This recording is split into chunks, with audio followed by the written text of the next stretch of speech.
No niin, kerrataanpas vähän todennäköisyyslaskentaa mappi vitoselta. Aloitetaan mallintamisesta, eli tässä on peli, jossa Ismo on kutkuttavissa asetelmissa. Tässä pelissä siis heitetään 2 arpakuutiota omalla vuorolla, lasketaan silmälukujen summa ja edetään sitten sen summan määrä askeleita täällä laudalla. Ja nyt kysytään, millä todennäköisyydellä Ismo päätyy tästä asetelmasta bonusruutuun seuraavalla heittovuorollaan. Eli nyt sitten näissä 2 arpakuution peleissä pitää jollain tavalla visualisoida ne kaikki alkeistapaukset. Ja se voitaisiin ehkä tehdä kaikista kätevimmin tämmöisessä taulukkolaskentaohjelmassa. Eli idea on seuraava, että luodaan tämmöinen yhteenlaskutaulukko, jokaista ruutua vastaa jokin alkeistapaus, eli tämä ensimmäinen ruutu tässä on semmoinen, jossa ensimmäisellä nopalla tulee 1 ja toisella 1, ja sitä vastaava summa on tietysti 2. Seuraava alkeistapaus, ekalla nopalla tulee 2, tokalla 1, ja näiden summa on sitten 3, ja niin edelleen. Ja täydennetään tämä nopanheittotaulukko sitten. Tämä on hyvin simppeliä. Kirjoitetaan jokaisen alkeistapauksen kohdalle jokin silmälukujen summa.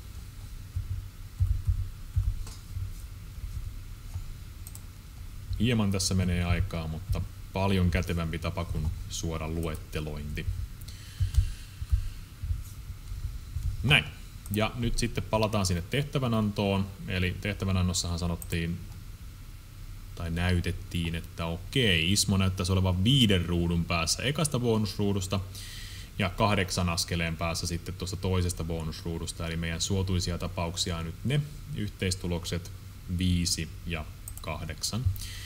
Ei mitään, kontrolli pohjaan, control-näppäin aletaan maalailemaan näitä suotuisia tapauksia. Eli siellä on 5 ja sitten siellä on 8. Maalataan ne vaikka tuollain 70-lukutyyliin pistävän keltaiseksi. Ja nyt sitten todetaan, että meillähän on 9 suotuisaa tapausta. Ja kaiken kaikkiaan näitä alkeistapauksia on 6 kertaa 6 taulukossa, 36 kappaletta. Ei mitään. Näin tämä kannattaa tehdä aina jos mahdollista. Eli mahdollisimman paljon informaatiota siihen kuvakaappaukseen, screenshottiin ja sitten vaan pieni tulkinta sinne loppuun. Eli tuosta kuvakaappaus takaisin kokeeseen ja kerrotaan nyt vähän mitä tehdään, eli visualisoidaan alkeistapaukset.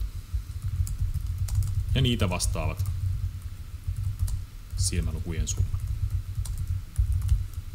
Näin. Ja lasketaan kysytty todennäköisyys. Sitten merkitään P niin kuin probability.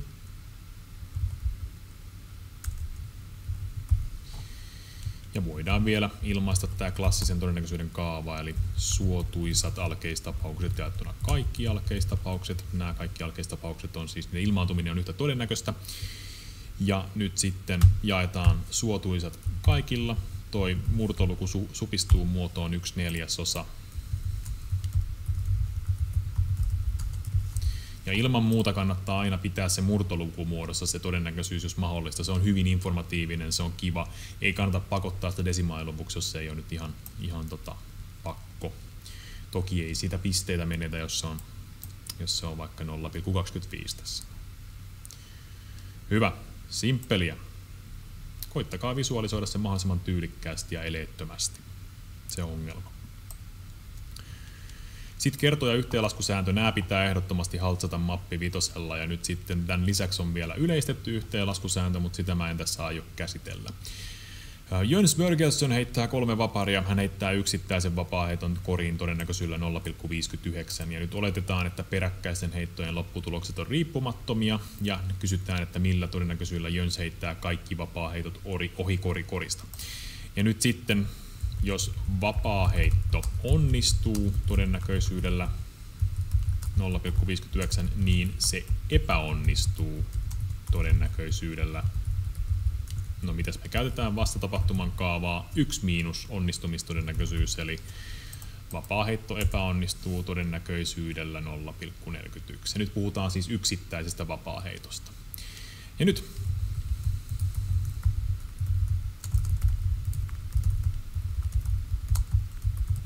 riippumattomuuteen ja kertolaskusääntöön nojaten saadaan kysytty todennäköisyys.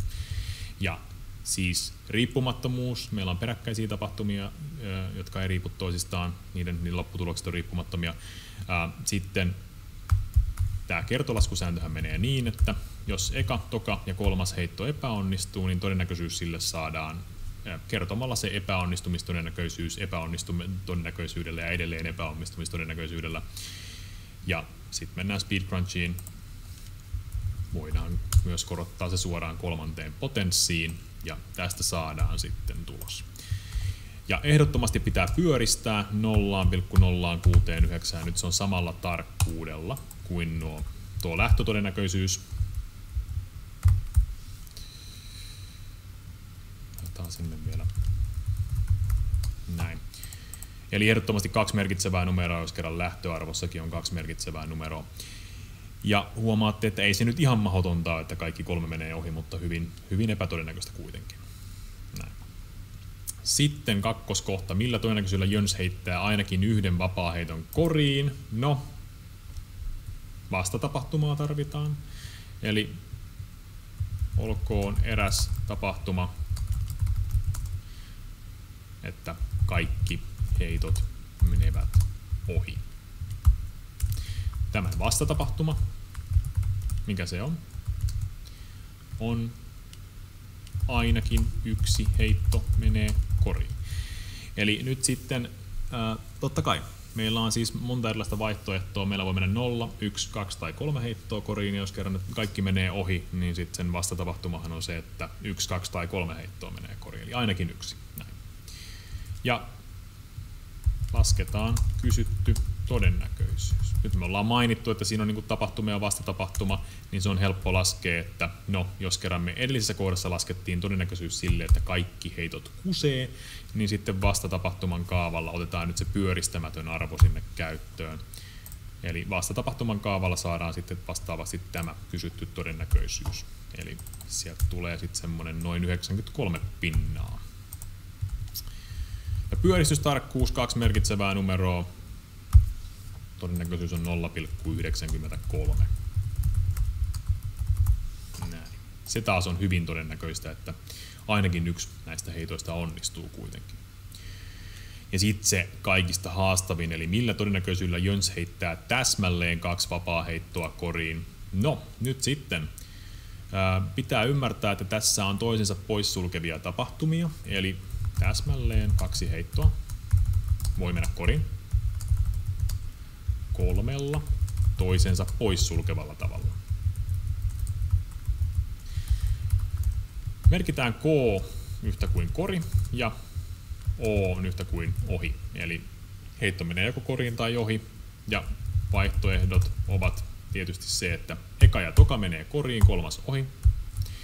Eka menee koriin, toka ohi, kolmas koriin, ja sitten kolmas vaihtoehto, että eka kusee, mutta sitten 2 viimeistä onnistuu, niin tässä on 3 toisensa poissulkevaa vaihtoehtoa. Näin. Ja käytetään yhteenlaskusääntöä. Laitetaan se vaikka seuraavalle riville. Käytetään yhteenlaskusääntöä ja kertolaskusääntöä ja lasketaan kysytty todennäköisyys. Eli nyt se todennäköisyys muodostuu siis niin, että me käytetään nyt ensin sitä kertolaskusääntöä, eli tutkitaan tätä tapausta, jossa ensimmäinen on kori, toka on kori, kolmas on ohiheitto. Niin tällainen keissihän me saadaan todennäköisyydellä 0,59 kertaa 0,59 kertaa 0,41, eli pitää tapahtua nimenomaan täsmälleen niin, että eka menee koriin, toka menee koriin, kolmas heitto menee ohi. Sitten tästä erillinen keissi, toisensa poissulkeviahan nämä on, eli 0,59 on onnistumistodennäköisyys, sitten epäonnistuminen, sitten onnistuminen, eli nyt mä käsittelin tämän keskimmäisen, eli KOK. Sitten vielä kolmas vaihtoehto on se, että ensimmäinen epäonnistuu, toinen onnistuu, kolmas onnistuu, ja nyt sitten lasketaan, mitä tästä tulee. Eli voidaan mennä vaikka tuonne seuraavalle riville.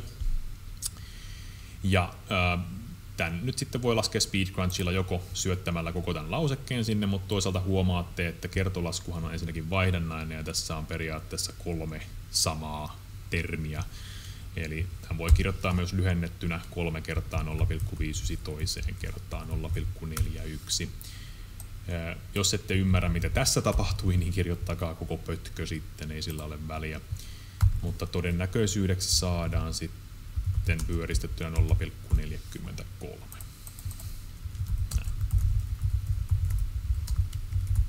Hyvä. Nämä on aina mielenkiintoisia tehtäviä, koska tässä pitää ymmärtää siis 3 asiaa. Vastatapahtuman todennäköisyyden kaava, kiertolaskusääntö ja yhteenlaskusääntö. Ja todellakin ei saa höntyillä, pitää istua alas, ajatella, mitä tehdään ennen kuin lasketaan. Sitten viimeisenä kombinatoriikkaa. Tässäkin olisi monta erilaista tehtävän aihetta, mutta mä oon valinnut tämmöisen vähän niin kuin lottoarvonnan tähän näin. Eli erässä pelissä valitaan 16 erivärisen pallon joukosta 5 palloa. Nämä on siis kaikki erivärisiä palloja. Ja ennen tätä arvontaa Pontus arvaa sitten värien joukosta tämmöisen niin kuin 5 pallon rivin. Eli valitsee niiden arvottavien pallojen värit. Kysytään, millä todennäköisyydellä Pontus saa niin sanotusti 3 oikein, eli millä todennäköisyydellä Pontus valitsee näistä arvottuista palloista 3 värin oikein. Ja nyt sitten tämä on kombinatorinen ongelma, eli lasketaan aluksi, kuinka monella tavalla sieltä voidaan valita sieltä isosta joukosta ne 5 palloa. Eli kuinka monella tavalla 16 pallon joukosta voidaan valita 5 palloa. Ja tämä tapahtuu binomikertoimella, eli tarvitaan se niin sanotusti n yli k, eli tässä tapauksessa 16 yli 5. Löytyy maaltaulukoista myöskin. Tämän voi kirjoittaa näillä kertomamerkinnöillä myöskin. Eli n-kertoma jaettuna k-kertoma kertaa suluissa n-k-kertoma. Mutta sitten muistutan siitä, että kun meillä nyt vielä toistaiseksi on se SpeedCrunchi käytössä, tämä löytyy myöskin täältä SpeedCrunchista suoraan tämmöisenä NCR-komentona. Eli NCR heitetään siihen ensin n, eli kuinka monen joukosta valitaan ja kuinka monta valitaan, ja sieltä tulee tulokseksi 4368. Toki voisi laskea myös näillä kertomamerkinnöillä, mutta tämä on helpompi tapa. Näin.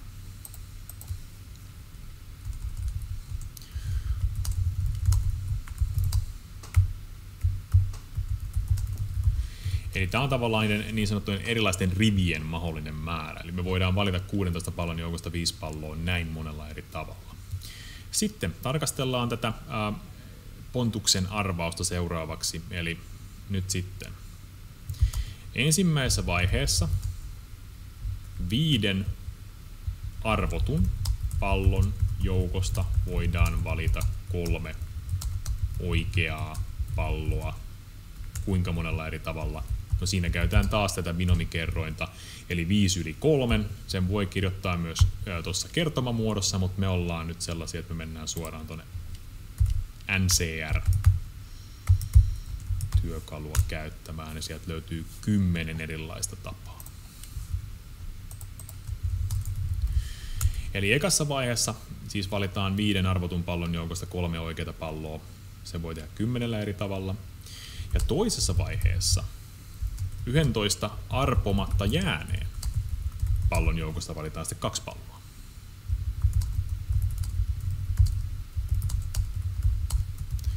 Eli tämä on se, mikä usein unohtuu, että siis silloin kun me ollaan valittu ne 3 oikeaa palloa 5 arvotun pallon joukosta, niin meidän pitää tietysti tuloperiaatteella vielä niin kuin kertoa tämä sitten tällä mahdollisuuksien määrällä, eli kuinka monella tavalla ne väärät pallot voidaan valita.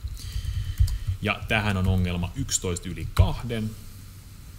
Mennään takaisin SpeedCrunchiin, lasketaan NCR 11 2 ja se antaa 55 erilaista tapaa.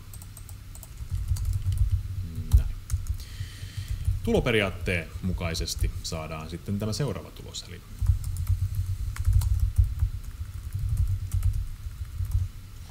suotuisia, eli 3 oikein tapauksia on 10 kertaa 55, eli 550 kappaletta. Näin. Ja nyt lasketaan taas sitten se todennäköisyys.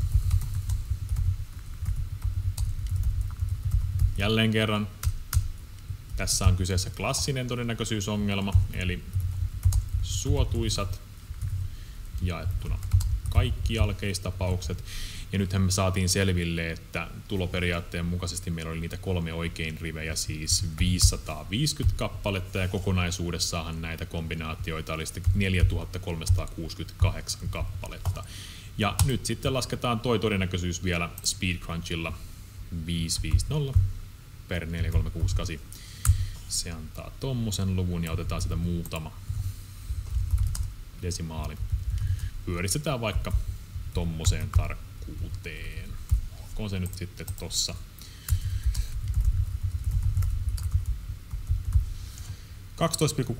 eli 0,126. Näin. Eli tää on ihan niinku ok peli. Lotossahan ei voita edes 4 oikein tulosta. Tai ei saa edes 4 oikein hirveän todennäköisesti, mutta tässä sentään nyt 3 oikein tuloksen todennäköisyys on kuitenkin jonkinlainen, niin kuin suht iso.